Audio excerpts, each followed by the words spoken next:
இந்த நடைபாதையில எனக்கு கிடைச்ச ஒரு அங்கீகாரம் வந்து அதுல இருந்து கிடைத்த பணத்தை வச்சுதான் இப்ப இது வந்து பெருசா தெரியாம இருக்கலாம். ஒரு சின்ன வீடு மாதிரி, ஓட்டு வீடு மாதிரி இருக்கலாம். எங்களுக்கு இது ஒரு கனவு.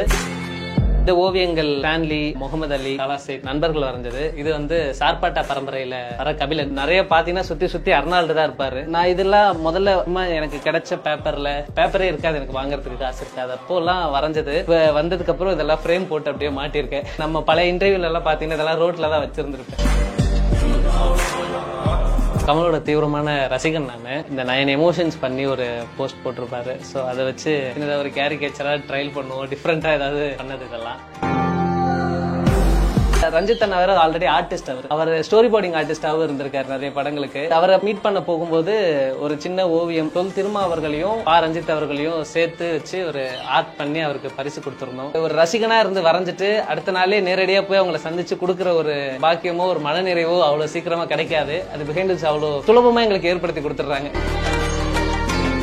முதல்லலாம் வந்து அட்வான்ஸ் வாங்காம நாங்க கேட்கும் போது வரைஞ்சு உடனே கொடுத்துட்டதுக்கு அப்புறம் பணம் வாங்குவோம். ஒரு சில வாடிக்கையாளர்கள் எங்க கிட்ட காப்பியை எடுத்துக்கிட்டு பணம் தராம போயிருக்காங்க.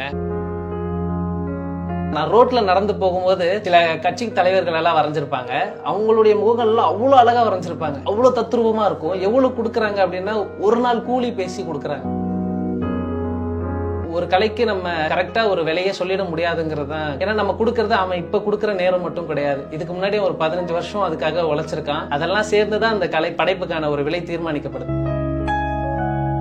பஸ் டிரைவர் சார் வந்து நான் இந்த டிராயிங் மெட்டீரியல்ஸ் எல்லாம் கொண்டு போனோம்னு அவர் கனெக்ட் பண்ணிட்டு இந்த மாதிரி வரைகிறோம் சார், இந்த லக்கேஜ் எல்லாம் வைக்கணும், அந்த மெட்டீரியல்ஸ் எல்லாம் இருக்குன்னு பாண்டி பசார்ல வரைகிற தம்பி தானே நீங்க அப்படின்ட்டு கேட்கிற அளவுக்கு ஒரு அன்னுண்ணியத்தை உருவாக்கி இருக்கு மக்களிடையே. ஏன்னா ஈஸியா அப்படி எந்த ஒரு ஓவியனுக்கோ எந்த ஒரு படைப்பாளிக்கோ அப்படி கிடைச்சிடாது, நடிகர்களை தவிர.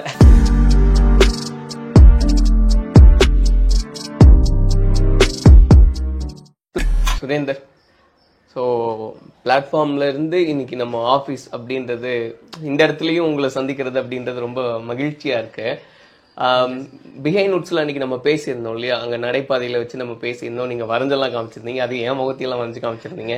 அது ஒரு கூடுதல் மகிழ்ச்சி. அந்த இன்டர்வியூக்கு அப்புறம் என்னெல்லாம் நடந்தது? அதுக்கு முன்னாடி நார்மலா ஸ்ட்ரீட்ல பாசஸ் பையா இருக்கிறவங்க ஆர்டர்ஸ் வாங்கிட்டு இருந்தாங்க.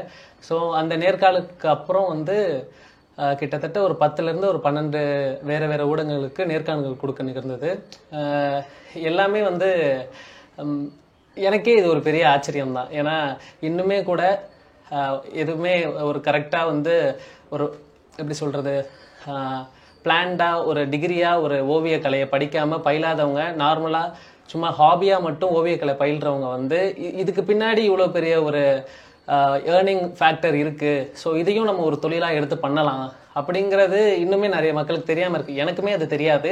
இந்த நேர்காணலுக்கு முன்னாடி வரைக்கும் நான் சாதாரணமா எடுத்து நான் எங்கேயாவது ஒரு இடத்துல போய் ஒர்க் பண்ணணும், ஒரு என்னோட 8 மணி நேர உழைப்பை நான் கொடுத்து அதுக்கான ஊதியம் நான் வாங்குறதை விட எனக்கு தெரிஞ்ச ஒரு கலையை வச்சு நான் மக்கள் கிட்ட கொடுத்து அது மூலமா கிடைக்கிறது கம்மியா இருந்தாலும் பரவாயில்ல அப்படிங்கிற ஒரு மனநிலையில போய் உட்கார்ந்த எனக்கு வந்து இந்த நேர்காணல் வந்து ஒரு பெரிய பிளாட்ஃபார்மை கிரியேட் பண்ணி கொடுத்துருக்கு. ஸோ அதுக்கப்புறம் வந்து நிறைய ஊடகங்கள் வந்து நேர்காணல் எடுத்தாங்க. அது மூலமா கண்டங்கள் தாண்டியும் ஆர்டர்கள் வந்துச்சு, வந்து வெளிநாடுகள்ல இருந்தும் வந்தது சார். நீங்க சொன்ன மாதிரி ஓவியத்துக்கு இவ்வளோ முக்கியத்துவம் தர்றாங்க மக்கள் அப்படின்றதே வந்து நமக்கு அந்த இன்டர்வியூக்கு அப்புறம் நல்லாவே தெரிஞ்சதுன்னு நினைக்கிறேன் இல்லையா? ஆமா சார். ஒரு ஸ்பேஸ் இருக்கு அப்படின்றத அந்த இன்டர்வியூ காமிச்சதுன்னு நாங்களும் நம்புறோம். என்ன வாய்ப்புகள்லாம் கிடைச்சது? நான் அப்ப வந்து அந்த நேர்காணல் கொடுக்கும்போது கல்லூரி படிச்சுக்கிட்டு இருந்தேன், இறுதி ஆண்டு. ஸோ அதை முடிச்ச அடுத்த நாளே வந்து ஒரு திரைப்படத்துக்கு ஸ்டோரி போர்டிங் பண்ணி கொடுக்குற வாய்ப்பு கிடைச்சிருந்தது. திரைப்படத்துக்கே கிடைச்சிருந்தது. அதுக்கு முன்னாடி இயக்குனரை ஒரு திரையிடல சந்திச்சிருந்தோம், ஒரு பிலிம் ஃபெஸ்டிவல்ல சந்திச்சிருந்தோம். அதுக்கப்புறம் இந்த இன்டர்வியூ பார்த்துட்டு என்ன பண்ற ஏது பண்றேன்ட்டு என்கிட்ட விசாரிச்சுட்டு நேரடியா கூப்பிட்டாரு.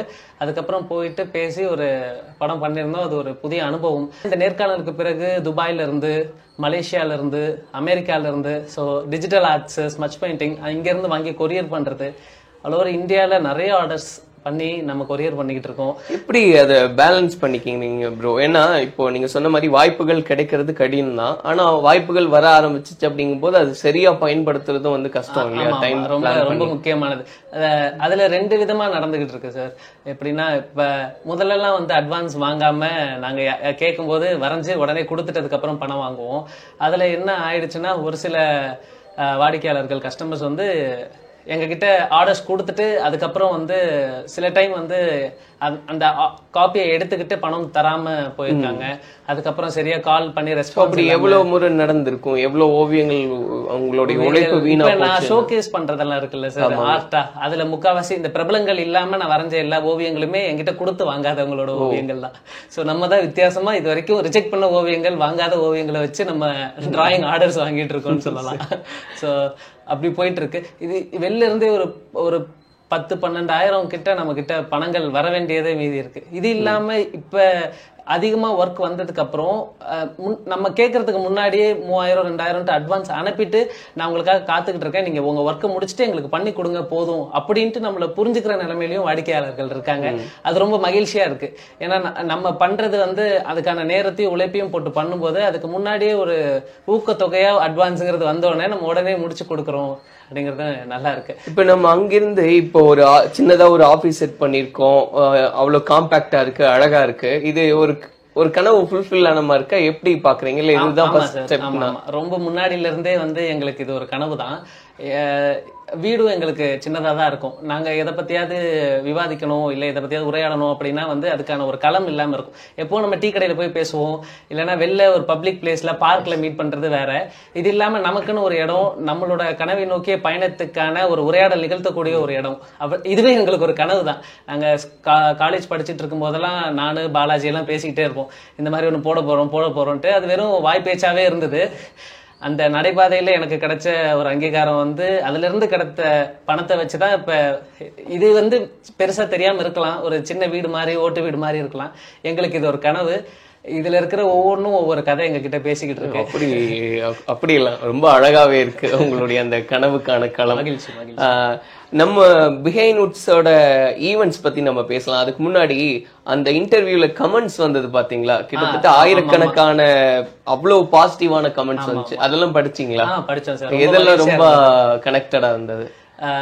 இல்ல, நிறைய பேர் வாழ்த்தி இருந்தாங்க. இந்த சிறிய வயதுல இவ்வளவு பொறுப்பா இருக்கிறது ரொம்ப முக்கியம், ரொம்ப சந்தோஷமா இருக்குன்ட்டு நிறைய பேர் பேசியிருந்தாங்க. கூடிய சீக்கிரம் உங்க குடும்பம் வந்து ஒன்றிணைஞ்சிரும் அப்படின்னு பேசியிருந்தாங்க. எல்லாமே ரொம்ப மகிழ்ச்சியா இருந்தது. அப்பா ஆட்டோ டிரைவரா ஒரு 20 இயர்ஸ்க்கு மேல இருக்காரு. இப்ப நாங்க ரெடி பண்ணி ஒரு சின்னதா பிளான் பண்ணியிருக்கோம், ஒரு ஆட்டோ எடுக்கலாம் அப்படிங்கிற மாதிரி, ஓனா ஆட்டோ எடுக்கலாம் அப்படிங்கிற மாதிரி ஒரு பிளான் பண்ணியிருக்கோம். இது எல்லாமே வந்து இது மூலமா தான் சாத்தியமாச்சு. எனக்கு தெரியாது, நான் ஒரு 15 வருஷமா வரைகிறேன். ஆனா வந்து வரைகிறத வச்சு இவ்வளவு சம்பாதிக்கலாம் அப்படிங்கிற ஒரு புரிதலோ அறிவோ இல்லாம தான் இருந்தேன் நான்.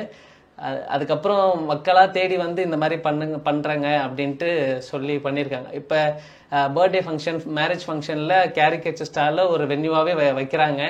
எங்களுக்குமே அது ரொம்ப புதுமையா இருக்கு, வரவேற்கத்தக்கது. புதுசு இல்லையா? ஆமா, புதுசு சார். மேரேஜ்ல இது அதர் கண்ட்ரீஸ்ல இருக்கு சார். வெளில யூரோப் கண்ட்ரீஸ்ல, யூஎஸ்ல எல்லாம் இருக்கு. நிறைய ஆர்டிஸ்ட் பண்ணிட்டு இருக்காங்க. அலான் ஜிகே, அப்புறம் கூஃபி ஃபேசஸ், அவங்க எல்லாம் நிறைய பண்ணிட்டு இருக்காங்க வேர்ல்டு வைடா. ஆனா சென்னைக்கும் தமிழ்நாட்டுக்கும் இது ரொம்ப புதுசு. இப்போ இந்த திருமண நிகழ்ச்சிகள் எல்லாம் வரையறுக்கு கூப்பிடுறாங்கன்னா அது அதிகமாகுது அப்படின்னு பாக்குறீங்களா? ஆமா சார், ரொம்ப வரவேற்கத்தக்கதுன்னு தான் சொல்லுவேன். ஏன்னா இப்பவுமே நான் வந்து நிறைய பாக்குறேன் ஆர்டிஸ்ட்லாம் வந்து இதே மாதிரி. இப்ப நாங்க வந்து இப்ப 20 வயசுல ஆரம்பிச்சிருக்கோம். இது வந்து எங்களுக்கு ஒரு கனவு, நாங்க இதை உருவாக்கி இருக்கோம். ஒரு 40-50 வயசு வரைக்கும் இதே மாதிரியான ஒரு சின்ன வீட்டுல அவ்வளோ திறமை வச்சுக்கிட்டு ஓவியக்கலையில அவ்வளோ டேலண்ட் வச்சுக்கிட்டு அவங்க அப்படியே இருக்கிறது எனக்கு பார்க்கும் போதெல்லாம் ஒரு மாதிரி வருத்தம் அளிக்கக்கூடிய விஷயமா இருக்கு.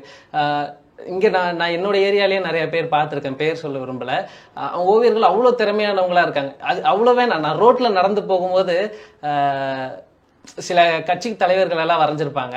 அவங்களுடைய முகங்கள்லாம் அவ்வளவு அழகா வரைஞ்சிருப்பாங்க. அவ்வளவு தத்ரூபமா இருக்கும். எவ்வளவு கொடுக்குறாங்க அப்படின்னா ஒரு நாள் கூலி பேசி கொடுக்குறாங்க. என்கிட்ட சில பேர் அப்படி உரையாடும் போதே நாங்க எங்க ஆர்டிஸ்டுக்கெல்லாம் அவ்வளவுதான் கொடுப்போம் அப்படின்ட்டு நம்ம கிட்ட ரொம்ப தைரியமா கேட்கறாங்க. அப்படி ஒரு கலைக்கு நம்ம கரெக்டா ஒரு விலையை சொல்லிட முடியாதுங்கிறது தான் கருத்து. அவனும் இது வரைக்கும், ஏன்னா நம்ம கொடுக்கறது அவன் இப்ப கொடுக்குற நேரம் மட்டும் கிடையாது. இதுக்கு முன்னாடி ஒரு 15 வருஷம் அதுக்காக உழைச்சிருக்கான். அந்த கலையில அவன் வந்து நேர்த்தி ஆகிறதுக்கான ஒரு நேரத்தை கொடுத்துருக்கான். அதெல்லாம் சேர்ந்துதான் அந்த கலை படைப்புக்கான ஒரு விலை தீர்மானிக்கப்படுது. அது இல்லாம இன்னும் அந்த மக்களை வந்து அந்த பெயிண்ட் அடிக்கிறவங்க எல்லாரையுமே அப்படியே நடக்கிறது, இந்த சைன் போர்டு ஆர்டிஸ்டுக்கெல்லாம் இப்ப இல்லாமலே போனதெல்லாம் ரொம்ப வருத்தம் அளிக்கக்கூடிய விஷயமா தான் பாக்குறேன் நான்.